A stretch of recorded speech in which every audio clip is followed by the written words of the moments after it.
हम इसके अंदर पढ़ेंगे selection rule for beta decay. इसका अदर नेम भी है classification of beta transition. Beta transition 2 types की होती है, अलाउड और फॉरबिडन। ठीक है, अलाउड जो अलाउड होगी और फॉरबिडन जिसके अंदर जो रिएक्शन पॉसिबल नहीं होगी। ठीक है, हम इसके अंदर बीटा ट्रांजिशन के बारे में पढ़ेंगे जो अलो है और फिर फॉरबिडन है। बीटा ट्रांजिशन के भी ना अब ये अलो होना और फॉरबिडन होना, इनके भी कुछ रूल्स हैं कि वो अलो करेगी तो क्या रूल्स होंगे, वो फॉरबिडन करेगी तो क्या रूल होंगे। अब हम बीटा ट्रांजिशन की बात कर रहे हैं। बीटा ट्रांजिशन में भी 2 होंगे, अलाउड और फॉरबिडन। उसके बाद हम देखेंगे वो पहले हम चेक करेंगे वो अलाउड है या फिर फॉरबिडन है। अलाउड है तो भी उसके 2 टाइप्स आते हैं। फर्मी थ्योरी में भी अलाउड और फॉरबिडन होगा। इसके 2 टाइप्स होंगे ट्रांजिशन के। फर्स्टली हम देखेंगे अलाउड है या फॉरबिडन है। ठीक है, उसके बाद इन बीटा ट्रांजिशन को हमने 2 में क्लासिफाई किया हुआ है, फर्मी थ्योरी और गैमो-टेलर ट्रांजिशन। फर्मी थ्योरी और गैमो-टेलर ट्रांजिशन ये अलाउड में भी होगी, ये फॉरबिडन में भी होगी। फर्स्टली आप चेक करोगे, इसको भी अब धीरे धीरे पढ़ेंगे, धीरे धीरे हर चीज़। ठीक है, और ये जो बीटा ट्रांजिशन होगी ना कुछ सिलेक्शन रूल पे डिपेंडेंट होगी। वो सिलेक्शन रूल कौन डिसाइड करेगा, वो फर्मी रूल और जीटी गैमो-टेलर ट्रांजिशन डिस्क्राइब करेगी। ठीक है, बीटा ट्रांजिशन 2 टाइप्स, अलाउड और फॉरबिडन। अब ये किसी सिलेक्शन रूल पे डिपेंडेंट है। वो सिलेक्शन रूल कहाँ से आएंगे, फर्मी थ्योरी रूल और गैमो-टेलर ट्रांजिशन से। ठीक है, अब देखो transition are of 2 types, allowed और फॉरबिडन। बीटा भी अब ये जो है ट्रांजिशन, मान लो बीटा ट्रांजिशन की बात कर रहे हैं, ये क्या अलाउड और फॉरबिडन क्या लगाएंगे, सिलेक्शन रूल लगाएंगे। हम देखेंगे कि सिलेक्शन रूल से ये अलाउड है या दूसरे वाले सिलेक्शन रूल से अलाउड है। हम इसके अंदर देखेंगे कि सिलेक्शन रूल लगाएंगे, हम देखेंगे सिलेक्शन रूल से अलाउड है या दूसरे वाले सिलेक्शन रूल से अलाउड है। कि मतलब दूसरे वाला का मतलब या फर्मी थ्योरी वाला कर रहा है इसको अलाउ, या फिर गैमो-टेलर कर रहा है इसको अलाउ, हम ये देखेंगे। ठीक है, अब हम इसको चीज़ को समझते हैं। 2 चीज़ें समझ ली, क्लासिफिकेशन है बीटा ट्रांजिशन की, अलाउड और फॉरबिडन होगी। ठीक है, इन अलाउड और फॉरबिडन के बेसिस पे हमारे पास फर्मी थ्योरी और गैमो-टेलर होगी, अलाउड में भी फॉरबिडन में भी। ठीक है, ये सिलेक्शन रूल डिसाइड करेंगे ये अलाउड ये कौन सी किस चीज़ को फॉलो कर रही है। अभी थोड़ा सा देखो ध्यान से, फिर समझ आएगा। देखो पढ़ते हैं। एक nuclear state is characterised by total angular momentum I and parity P. आपने शायद शेल मॉडल में पढ़ा होगा। एक न्यूक्लियर स्टेट कैसे करेक्टराइज होती है, टोटल एंगुलर मोमेंटम आई और पैरिटी पी। हम इसको वैसे हम न्यूक्लियर फिजिक्स में आईपी बोल रहे हैं, वैसे हम इसको जेपी बोलते हैं। टोटल एंगुलर मोमेंटम को हम जे से डिनोट करते हैं, लेकिन हम न्यूक्लियर स्पिन की बात करते हैं तो हम इसको आईपी से डिनोट करते हैं। I refers to the total angular momentum, P refers to the parity. The total angular momentum or spin of the nuclear is vector sum of orbital or spin. You know that total angular में किसका सम होता है, orbital और spin angular momentum. हम इसको I is equal to L plus S. ठीक है, nuclear state characterized by JP value in nuclear physics.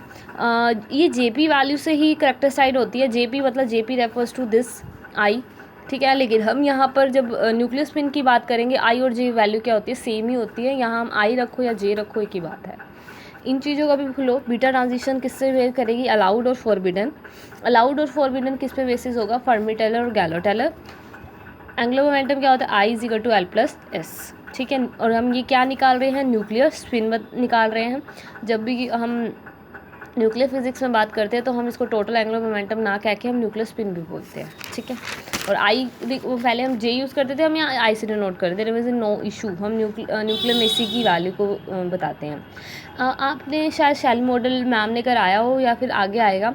हम जे पी की वैल्यू निकालते हैं, P stand for parity, you know that. J P की निकालते हैं 0 plus minus minus plus by 2 minus 2, वही इसके अंदर हम इसी चीज़ का यूज़ करेंगे। J stand for total angular momentum और spin parity values, I is equal to L plus S. ठीक है, अब देखो मैंने क्या बोला, हम किसकी बात कर रहे हैं, बीटा ट्रांजिशन की बात कर रहे हैं।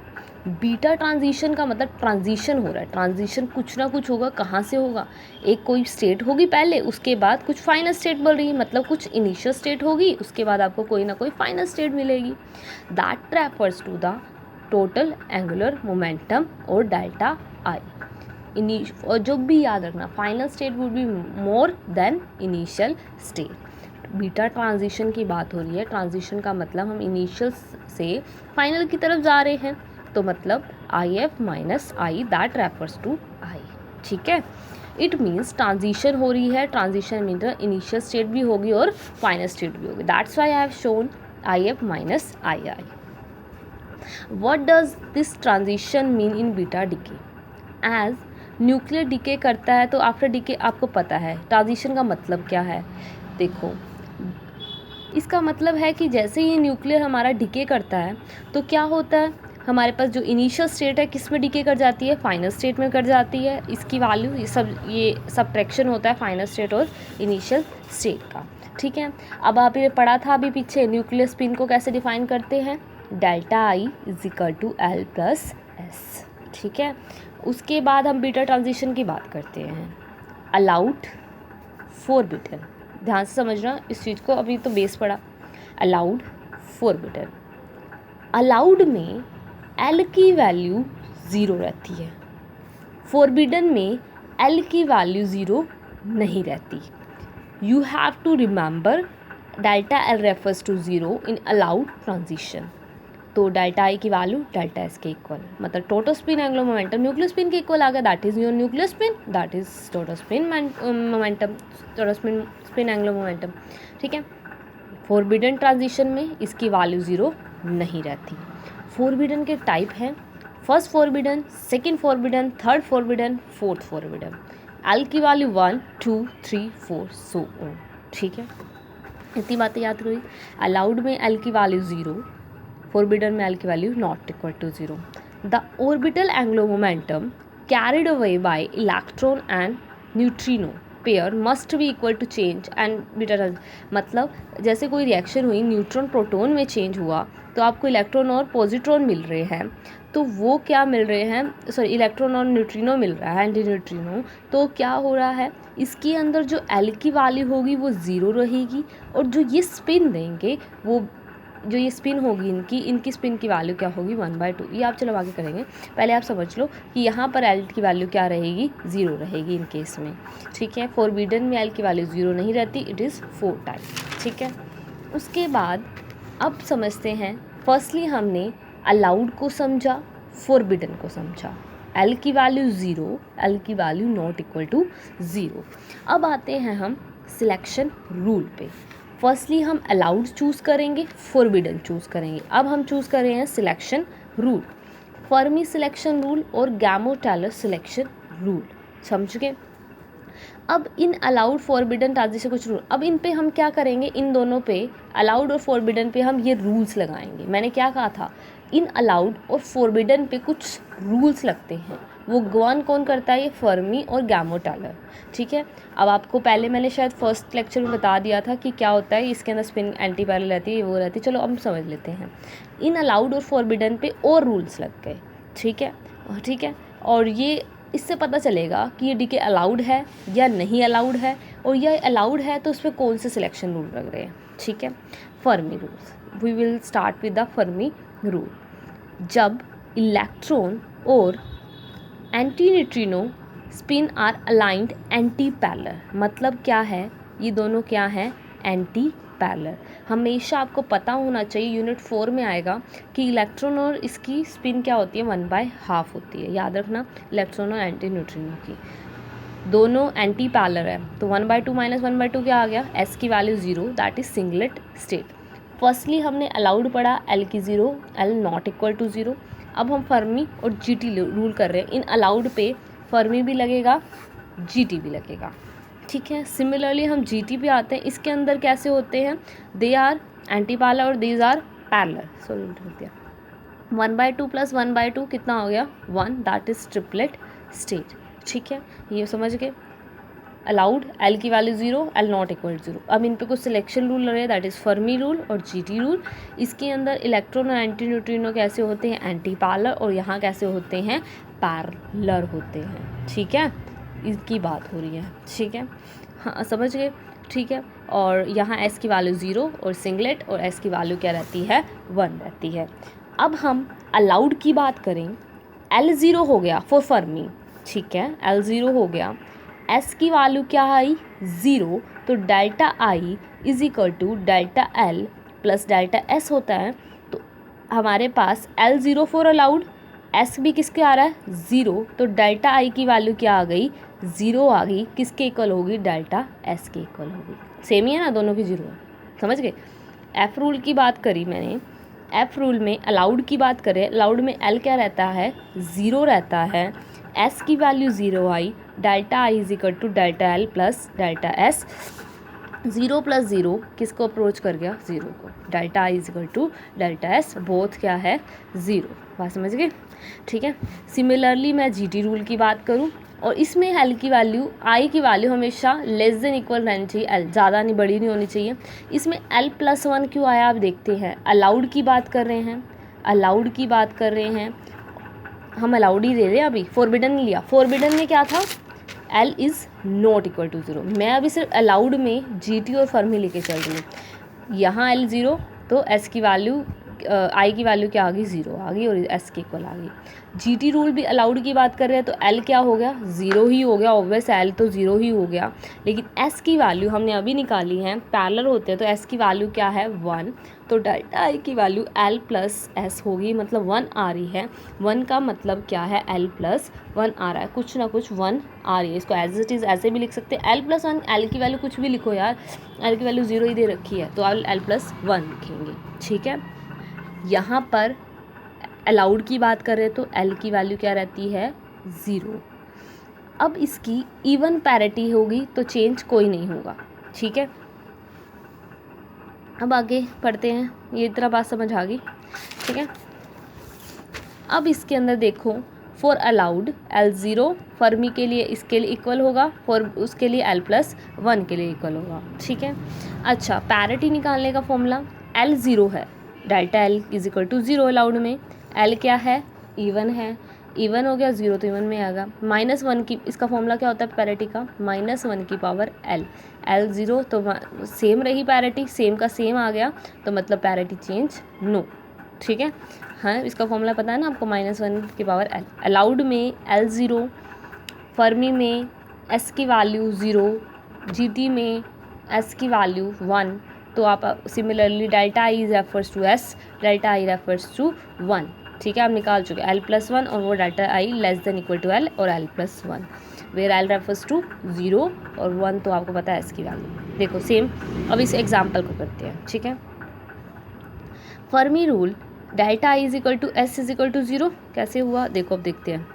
फर्मी रूल की बात करें, इसमें आई भी 0, एस भी 0, पता है ना आपको, सिंगलेट स्टेट, न्यूट्रॉन प्रोटॉन में चेंज हो रहे हैं, इलेक्ट्रॉन और एंटी न्यूट्रिनो मिले, इनकी स्पिन क्या होगी बच्चे, स्पिन 1/2 1/, मैंने बताई थी, एंटी पैरेलल तो 0 हो गई, एस 0, आई 0, एल तो 0 ही। ठीक है, ठीक है, ये आप निकाल के दिखा दोगे।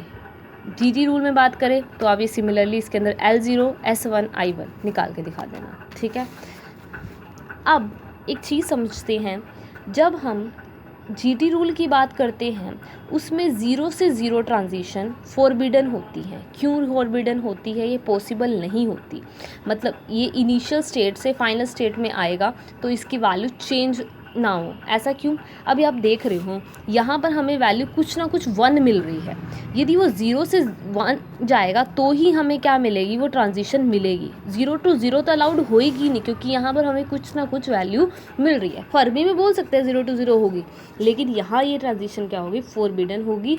सिर्फ ये एक्सेप्शनल केस है, हम तो अलाउड का पढ़ रहे हैं, लेकिन अलाउड में भी कुछ फॉरबिडन है 0 to 0। इसके अब 3-4 उससे पढ़ लेते हैं, क्यों, क्योंकि इन दिस 0 to 0 ट्रांजिशन हो रही है, डेल्टा एस की तो वैल्यू 1 होगी ना, तो 1 हो कैसे हो सकती है, यदि 0 to 0 मतलब कुछ ना कुछ वैल्यू बढ़नी चाहिए, कह रहा है 0 to 0, इनिशियल स्टेट भी वही फाइनल स्टेट हुई है, ऐसा नहीं हो सकता। तो ये जीटी सिलेक्शन रूल इसको क्या करता है, डिनाई करता है। ठीक है, और इसमें स्पिन्स क्या होती हैं, पैरेलल्स होती हैं और पैरेलल होएंगी तो स्पिन की कुछ ना कुछ वैल्यू मरेगी, एंटी पैरेलल होती तो हम मान लेते कि वो फॉरबिडन हो जाएगी और मिल जाती। ठीक है, अब हम बात करते हैं सिलेक्शन रूल की। अच्छा, ये पढ़ लिया डेल्टा एल, इसकी वैल्यू ये आपको पता होनी चाहिए। अब हम 3 केसेस से पढ़ लेते हैं। 0 to 0 ट्रांजिशन क्यों नहीं पॉसिबल, 1 सेकेंड, हमें 3 केसेस पता होने चाहिए कौन सा सब्स्टिट्यूट है। जब क्या हो I delta is equal to F minus I हो, मतलब फाइनल वाली बड़ी होनी चाहिए इनिशियल से। ये शो कर रखी है, एक बड़ी दे शो कर देना, फाइनल वाली बड़ी और इनिशियल वाली छोटी, और डेल्टा कुछ ना कुछ डिफरेंस आएगा। एक ये होगी डेल्टा आई और डेल्टा एफ क्या है, सॉरी आई और आई एफ ये क्या है, क्या कहते हैं, सेम है, और ये वेक्टर एडिशन से आपको डेल्टा आई की वैल्यू मिल जाएगी। थर्ड एक ये होगी जिसके अंदर आपके पास एफ क्या हो जाए, छोटा हो जाए और आई बड़ा हो जाए।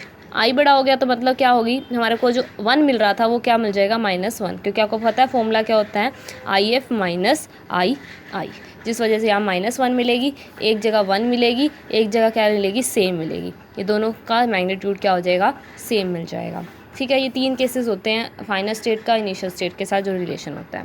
उसके बाद अब हम एक एग्जांपल देखते हैं कि अलाउड होगा फॉरबिडन। ऐसे बहुत सारे एग्जांपल दे रखे हैं, मैं आपको ऐसे 1-2 बताऊंगी और बाकी आप खुद कर लेना। 3-4 एग्जांपल लिख के दिखाने पड़ते हैं। देखो 31H 32He इलेक्ट्रॉन और एंटी न्यूट्रिनो मिल रहा है। फर्स्टली हम क्या फाइंड आउट करेंगे, देखो कि ये फर्मी है या जीटी रूल है। कैसे करेंगे, देखो यहाँ पैरिटी क्या है, पॉजिटिव, यहाँ क्या है पैरिटी प्लस, मतलब कोई पैरिटी चेंज नहीं आ रहा, मतलब क्या है, ये अलाउड ट्रांजिशन है।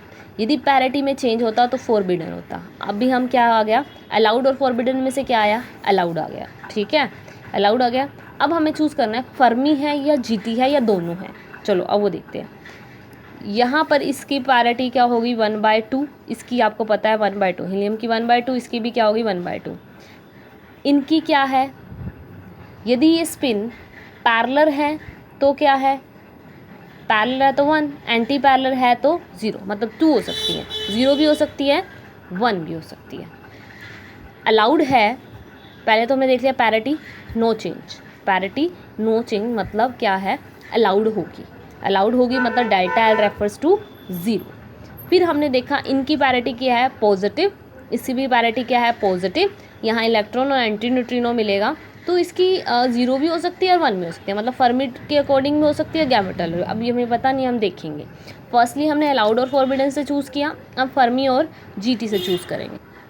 अब देखो अलाउड ट्रांजिशन क्या करता है, L0, फर्मी क्या बोलेगा, L0, अलाउड तो दोनों में क्या कहता है, L0, फॉरबिडन क्या कहता है, L = 1। हम अभी हमारे पास अलाउड हो गया, अलाउड क्यों हो गया, क्योंकि नो पैरिटी चेंज नहीं हुई। ठीक है, S की वैल्यू 0 रहेगी, एक में S की वैल्यू 1, I की वैल्यू 0, I की वैल्यू 1, आप निकाल सकते हो। यहाँ 1/2 है, नो पैरिटी चेंज। फर्मी और जीटी में से कौन सा चूज़ करेंगे वो देखो, ये हमारी क्या है, initial state, that is your final state मिल रही है। ठीक है, इनके बीच में क्या होगा, कुछ ना कुछ डिफरेंस आएगा, मतलब अच्छा कैसे निकालते हैं डेल्टा आई, final state minus initial state, तो आपके पास क्या आ गई, सेम मिल रही है, 1/2, पॉजिटिव से पॉजिटिव क्या आ गया, 0। एस भी आपको पता है, डेल्टा एस अलाउड में क्या होता है, फर्मी के केस में 0, तो मतलब ये क्या है, फर्मी सिंगलेट स्टेट। ठीक है, अब हम बात करते हैं 0 के केस में, हमने बता दिया। अब 1 कैसे होगा, अब उसको देखते हैं। 0 भी हो सकता है 1, एक पैरेलल और एंटी पैरेलल। ठीक है, L0 S0, L = 0, I = अच्छा आपको पता है यहाँ S1 होगा तो मतलब क्या हो सकती है, 0 ± 1, 3 स्टेट, 0 ± 1। ठीक है, अब जब ऐसा केस आ जाए ना, जब हमें दोनों मिलने लग जाए कि अब हमें समझ नहीं आ रहा फर्मी है अलाउड, तो हमें पता चल गया फर्मी भी है जीटी भी है। इस केस में क्या करते हैं, ऐसे केसेस हर किसी में आएंगे। आपको पता है 1/2 to 1, 1/2 to 0, एक है एंटी पैरेलल, एक है पैरेलल, एक है आपकी फर्मी, एक है आपकी जीटी। आप क्या करोगे, 1/2 to 1 जा रही है, 1/2 to 0 जा रही है, आई की वैल्यू निकालेंगे। 0 + 1/2 पता है ना, L + S2, L - S, 0 + 1/2, 0 - 1/2, तो क्या आ रही है, खाली 1/2। यहाँ क्या हो रही है, 1 to 1 to 1/2, 1 + 1/2, 1 - 1/2, 1 से 1/2, 0 to 1/2, इसकी वैल्यू निकालेंगे। 1/2 आ रही है केस में, फर्मी में। जीटी में क्या आ रही है, 1/2, 3/2, as shown in above reaction, 1/2 to 1, 1/2 to 0। ठीक है, अब आपको पता है कि 1/2 से क्या मिल रहा है, 1/2 भी मिल रहा है, दोनों केसेस में मिल रही है ना। 1/2 से 1/2 से दोनों केसेस में मतलब हमारी इनिशियल आनी चाहिए, इन दोनों केसेस में आ रही है, दोनों में इनिशियल, यस 1/2 आ रहा है, 1/2 आ रहा है। पहले हमने 1/2 to 1 देखा, 1/2 to 0 देखा, हमारे पास वैल्यू मिल रही है 1/2 और 1/2 3/2, मतलब हमारे पास इन दोनों में इनिशियल वैल्यू आनी चाहिए, आ रही इनिशियल वैल्यू, मतलब क्या है, ये दोनों में अलाउड है। क्या देखा, allowed, forbidden, L0 L not equal to 0, allowed और फॉरबिडन में फर्मी और गैमो-टायलर से हमने पैरिटी निकाली, इनिशियल स्टेट और फाइनल स्टेट करके वैल्यू निकाली। उसके बाद देखा कि ये इनिशियल स्टेट दोनों में आ रही है नहीं आ रही, जब हमने ये 1/2 to 1 लिया और 1/2 to 0 लिया। एग्जाम्पल, एक और एग्जाम्पल बता देती हूँ। 14.8O है, ऑक्सीजन से हमें मिल रही है, नाइट्रोजन मिल रही है, एक कम हो रहा है, बढ़ना चाहिए था, क्यों नहीं बढ़ा, क्योंकि मैंने इसको एक्साइटेड स्टेट में ले लिया as shown in the figure. Shell model से निकालते हैं वैसे इसकी वैल्यूज़ को, लेकिन आप ये गुड स्टेट वैल्यू देता है, ये शायद मैम आपको बताएंगे कैसे निकालते हैं, आप मेरे से तो भी समझ लो। इसकी ना ऑलरेडी वैल्यूज़ गिवन देते हैं, 0+0+ दी होंगी, आपको टेंशन ना लेना। इलेक्ट्रॉन और एंटी न्यूट्रिनो आपको पता है, अब देख लो 0 to 0 है, मैंने आपको पहले ही बताया था 0 to 0 अलाउड में GT में पॉसिबल नहीं है, क्योंकि उसमें क्या मिलता है, L+1 मिलता है, तो मतलब कोई पैरिटी चेंज भी नहीं हो रही, पॉजिटिव की पॉजिटिव मिल रही है, मतलब अलाउड होगा, ये पता चल गया आपको। फर्मी सिलेक्शन रूल सेटिस्फाई करेगा, लेकिन GT रूल सेटिस्फाई नहीं करेगा, तो 0 to 0 क्या है, फॉरबिडन है। ठीक है, ठीक है, आप कर सकते हो। और ऐसे ही मैं एक और एग्जाम्पल ले लूँ, 0 to 1 प्लस हो रहा है, इसका एग्जाम्पल ये रहा, 14.8O 14.7 ओम, 0 to +1 हो रहा है, आई की वैल्यू, ये वाला आप होमवर्क है आपका, ये करके दिखाना। 0 to 1 प्लस हो रहा है, इसमें कौन सा अलाउड, मैंने वैसे सॉल्व कर रखा है, देख लेना, मैं बताऊँगी नहीं बट